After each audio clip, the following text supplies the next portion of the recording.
Hello girls and boys, this is our first session on phrasal verbs and today we are going to deal with the words starting with get. So our first word is get away.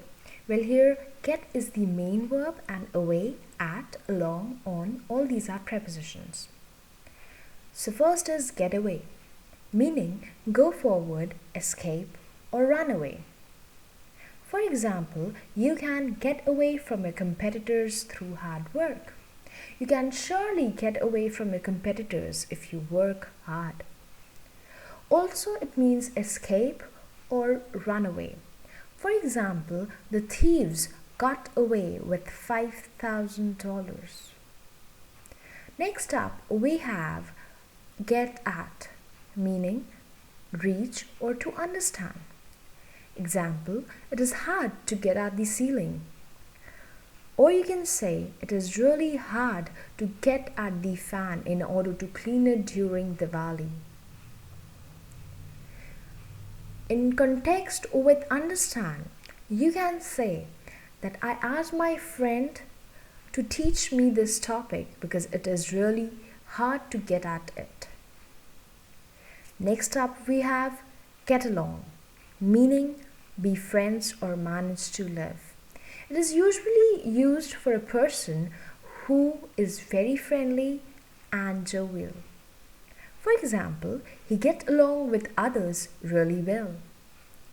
Next we have get on, meaning progress or perform. For example, how are you getting on with your studies? Or you can simply say, how are you getting on? Meaning, what's your progress? You can ask to your friends, you can ask to your competitors. This line suits to all. Who is studying? And getting on here means progress or perform. Next we have get on with, meaning live together. We live together with wives or husbands. We live together with our friends. So in this context, you can use get on with. You can say that Mahesh get on with his wife or Mahesh get on with his friends during his college days. Next we have is get over, meaning recover from illness or a tough situation, or you can say overcome. For example, it is hard to get over this mental fatigue. I'm so tired mentally that for me it's really hard to get over it, is what the sentence means. Next is get through, meaning pass through or help in passing it. For example, I am in need of creative ideas to get through this round. I really need good people or good ideas so that I can get through this round, or I really need good notes from people or from teachers so that I can get through my preliminary examination. Now next we have phrasal verbs starting with go. So let's begin. First is go back on. It is generally used for a person who does not keep his promise. For example, he's gone back on his words and decided not to accompany me for the ceremony. He did not keep his promise. He betrayed me. He didn't came to accompany me for the ceremony. So in this context, you can say that he went back on his promise. The next is go over, meaning examine or consider carefully or review. For example, you should go over the reports again to find out the evidence against the traitor. So here it simply means examining things or going through them or considering them carefully. Next is go in for, meaning to enter or to buy. For example, she went in for the beauty contest. She entered the beauty contest. So in this context, you can use this phrasal verb go in for. Also it means to buy. So you can say that I asked my friend to go in for that dress because it looked beautiful on her. The next we have is go on, meaning to continue.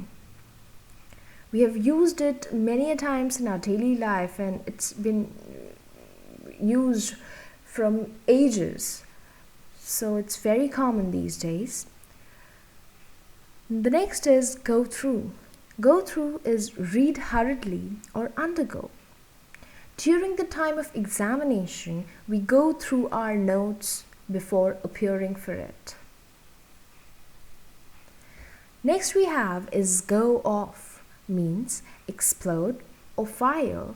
Also it means begin to sound. For example, the alarm went off at 6 in the morning. It's very easy and it's very common example. Usually for alarm, we say that it goes off at 6 or it went off at 6 in the morning yesterday. Next is go without, meaning abstain from. For example, camel can go without water for many days. The next is goes with, meaning to match. For example, the skirt goes well with the top you are wearing. So it's generally used when you say something which complements each other. The next is go on with, meaning to continue. For example, do not postpone it. Just go on with your plan. Just continue with your plan. You don't need to cancel it or you don't need to postpone it. Just go on with your plan. So like this, we can use these words. That's all from my side in today's session. I hope you enjoyed the session. If you really think this video is helpful, then just give us a like and share the video as much as possible. For more such videos, please subscribe to our channel, English Wagon, and press the bell icon. Thank you so much.